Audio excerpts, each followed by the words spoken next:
nitwa Ndyamanzindutse Sipiriyani, abenshi mwaramenye, ariko ubuzima bwanjye bukomeje kumbera ingorabahizi.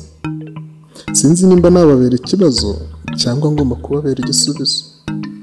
Kurikira iki gice.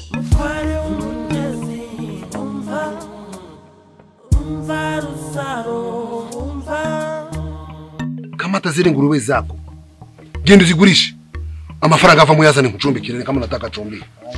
Ngweke Uzi kuri ya yindi y'igitare igiye kubwegeka. Ije kubwegekanya ntacyo bimbwiye. Kama unataka cumbi leta pesa. Nenda kuzisha zile nguruwe zitoe pale kwangu. Urete amafaranga hapo. Ni kucumbikiye. Uje numva ikibazo ntabwo kubona amafaranga si ngombwa kugira ngo ngurishe ingurube. Aho uziko. Jebula ndimukiriraga nuko. Ni ambe sasa. Mfite 200 nakiza hano. Ndumva narabishe. Ndabitse mbisira hano. Posa 200 Ndesa mbali. Uje ni 200. 1200. 1200. 200. Zote. Sasa nitakupesa sasa nikupatie chumbi. Zana 200. 300 bozi. Na mimi nikuchumbike nipatie chumbi hapo. Unalala. Nose ku buryo nose ko musabye chumbi nje kukodesha. Utakula nini sasa? Kama uko hapo utakuna kula nini? Unauza uri kurya iki? Hapa kwangu mimi nakulaga kuku, samaki, chipsi. Unaita tumba hapo urutumura kama saka bati. Utashira mikisi utazanya amafaranga. Ushaka icumbi rero leta pesa. Unakubara uravyemeye nuvyemeye. Naribi nataka kumana. Okay. Kama utaki wende sasa unakaho kigende. Genda kama utashaka genda. Genda utashaka. Urayaza. Sasa kama urayazana sasa. Tutaishi kwa masharti. Kumabwiriza. Kwanza ngwa nikuoneshe sharti la kwanza. Ibwiriza rya mbere ugomba kubahiriza. Ngoja kidogo.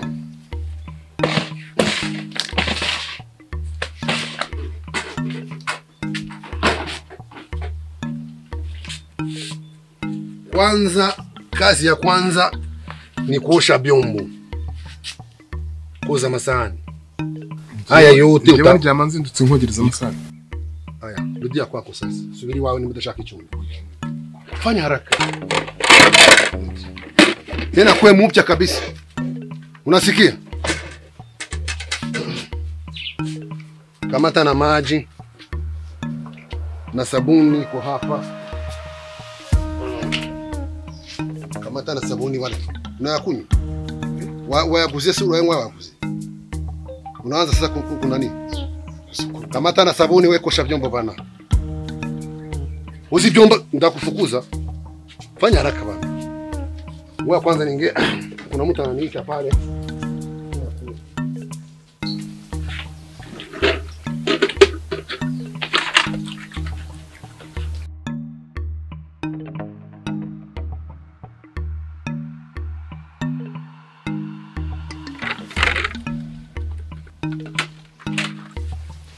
Wewe jamaa, naleta kitoto pale. Zani chana wewe. Kinda kwitsimba kitakubona. Zani chana nzi nikukubwa kinzi kurungura. Gira witsimba yari kitakubona wewe. Uje kugira kwina ariko pfa.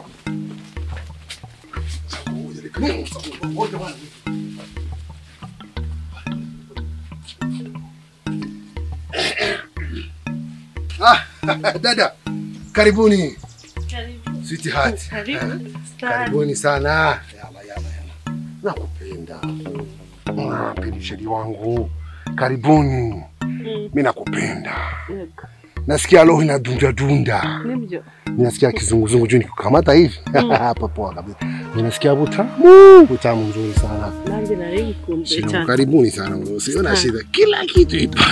Ndani wanako mtindi wa. Ana maya kabizo na. Wacha ni kwa kweli. Sasa unanikwepa sasa. Karibu sasa usikate. Haya. Karibuni.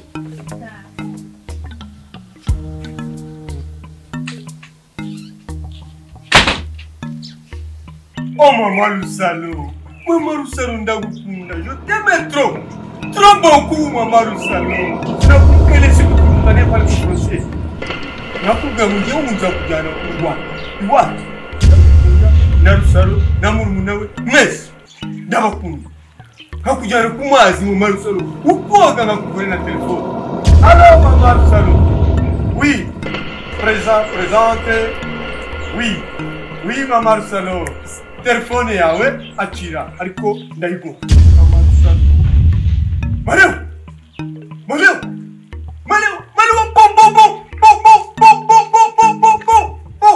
Mama Rusalo, nakupenda sana.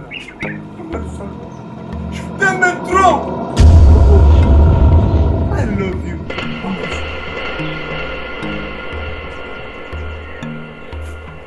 Mars.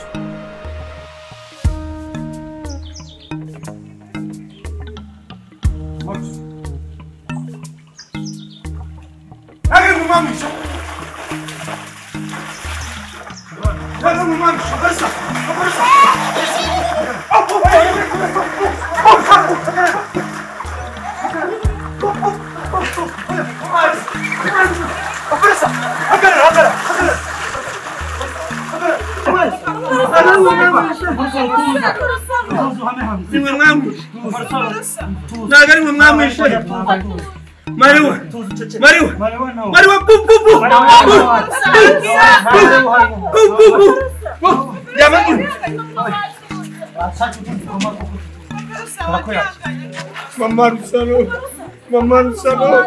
Mama Rusalo, je t'aime beaucoup. Coucou de la Kumazi. Kukoga magazi.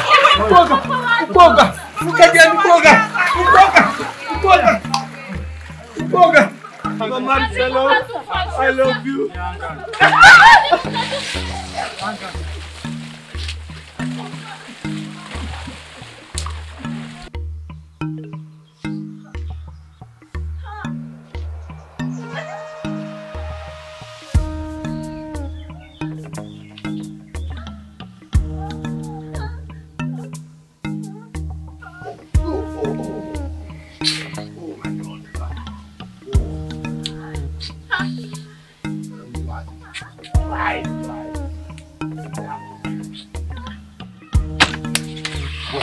Unafanya nini hapo?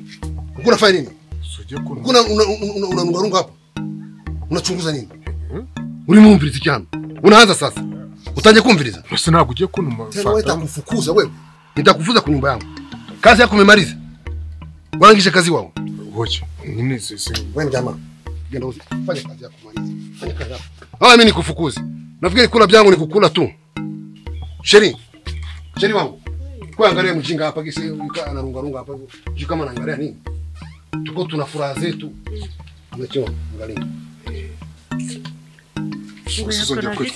Nilikuwa naosha vyombo. Ngo? Fanya kazi. Nilikuwa naosha vyombo pale. Alikuwa si vyombani. Maliza bana kazi yako man. Mari. Jo vili. Njama nzindutse sana umukozi wawe. Mwema siku ikana fanya kazi hapo. Fanya kazi nitakufukuza nyamba. Kuva ryari njama nzindutse ari umukozi wawe. Urimo uramwogesha ibyombo. Sinajua basi. Wansu jibia basi. Musubize mama. Osha vyombo bana, piga chakula. Haraka.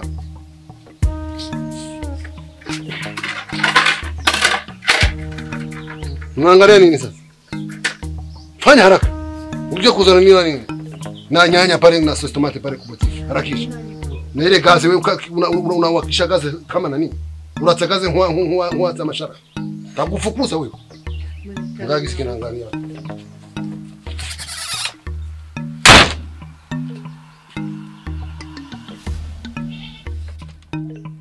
Tena nikukamata nitakuua wewe.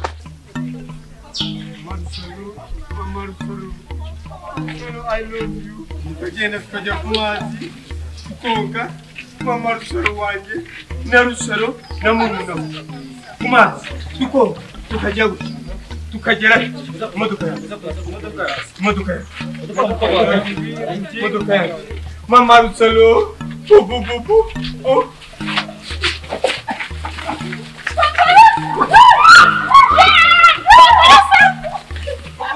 Asundi wamuretse mwihorere rwose rese tubigeze dute nundi wamuroze ntiyakarabye cyangwa dufate umwanzo tumuzirike tumujyana imbere ako sibwo koko mwamufashe mwamufashe koko papa ariko koko gusara nugushishikara ako papa Rusaro byarangiye pe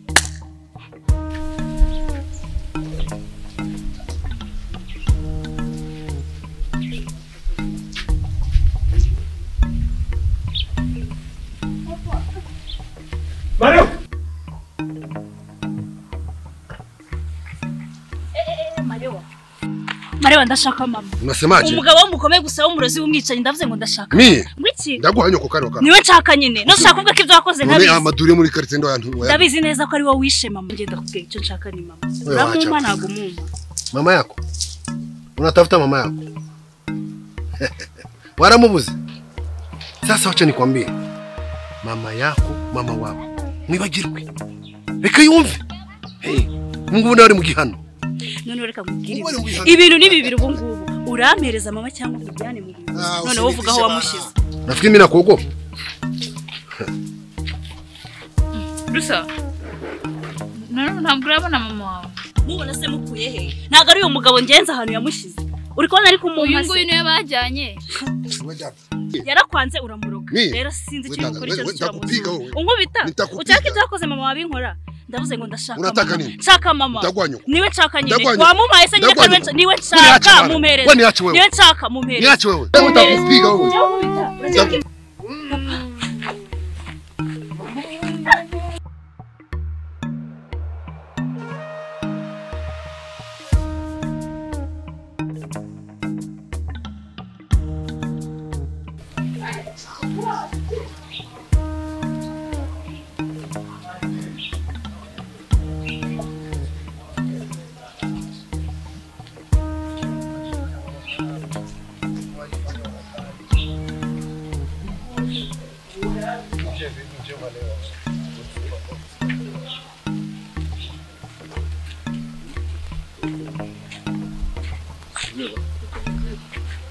Ikibazo mufite cyone ariko ikibazo kiwe kandi mari wareka mubwira ikibazo gani ikibazo gani shida gani umva nta kibazo ufite akura shida umva none reka sibyo uko na kibazo gani wewe ngenda gira ngo ibintu byo kumenyerana tubivemo unasema nini urafata umugore wanjye ukamumenyera ukagira gute use wande cyo umugore kwa ruwanje ubu unasemaje bira bintu birambabaza shamari wareka mubwira birambabaza umugore wawe bibi yako wapi wewe uragira umugore wewe ufite umugore wewe kubera iki ntawe nani inde ari we ntabwo muze ntabwo muze ku buryo azajyaza ukambira ngo bice urasema ure mama nani Fabrice ntabwo bizi ko ari umugore wawe mama yangu ari utabizi ntabwo bizi ko ari umugore wawe ure ni bibi yako wapi bibi umugore wawe umugore wanje wale wawe mwarasezeranye mbese ushatse kuvuga ko umuntu utarasezeranye bataragira umugore ya mugore arajijenga peke yake arafite uburenganzira kundo washatse waye nini sasa sawa tubyihoreye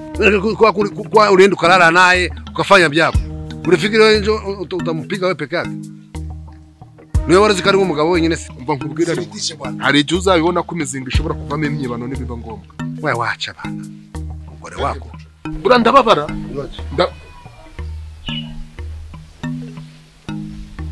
Allo kabwo wasanga ari nawe ugomba vipi baba ndaishura ngahe okay mimi nakuwa sahi nakuwa kabisa sawa nenda kwa grand patron ipantaro yanga huko nje kwa patron nije kugura hapana nenda kwa patron grand mimi naenda kwa boss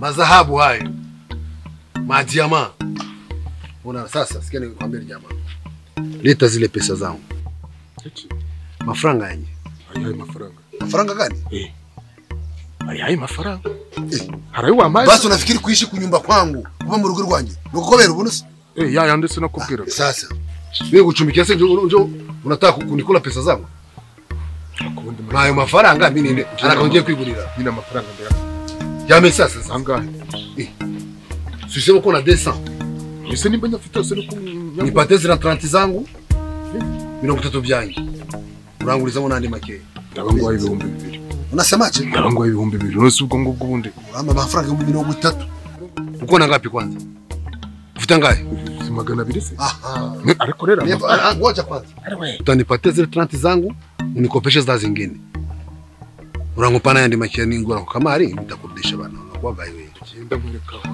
iko wapi tugenda mureka nase ni ngombwa tugende makwereka aho yatsinda gahunda ya sai tugenda ariko ngiye ko nta kibazo twende sasa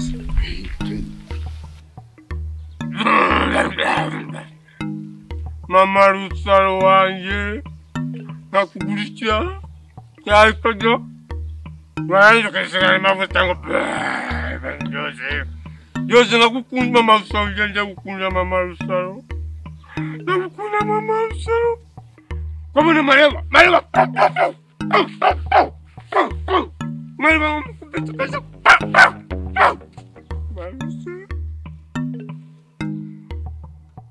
Jani ubwira abantu muri bose mama Rusaro ndagukunda mama Rusaro na Rusaro mwese ndabakunda mukaza tukagenda bakora amavuta tukisiga mama Rusaro bajya tukisiga abantu bose tukagenda tukamla kwisiga mama Rusaro bajya tukajya gusohoka bajya burushete numajongo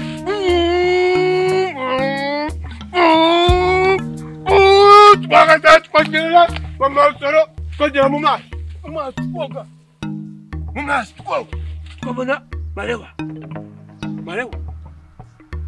tukamuha Mareba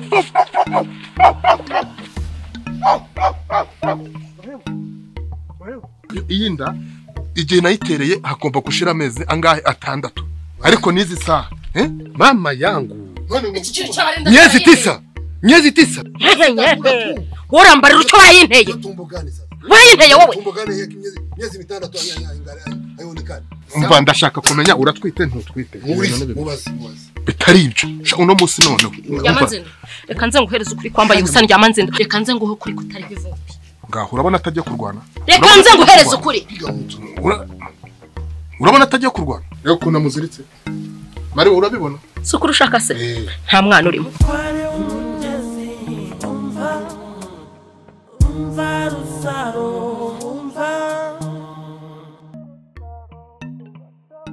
Bongo zacu cose barazijanye we rero we nawe rero abanyarwanda twige gushoma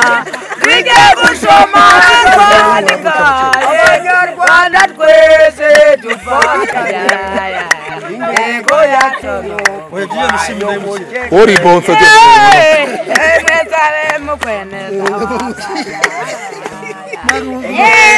Mimi kwa bosi ndugu zangu msione. Mimi narakize wallahi. Mitare mupendeza wakasha. Boya tundu kwa kwa kutaka kuimba tena bosi. Twige kusoma na kwandika abanyarwanda twese dufatanye. Intego yacu nukurwa. Oh, kaya tono.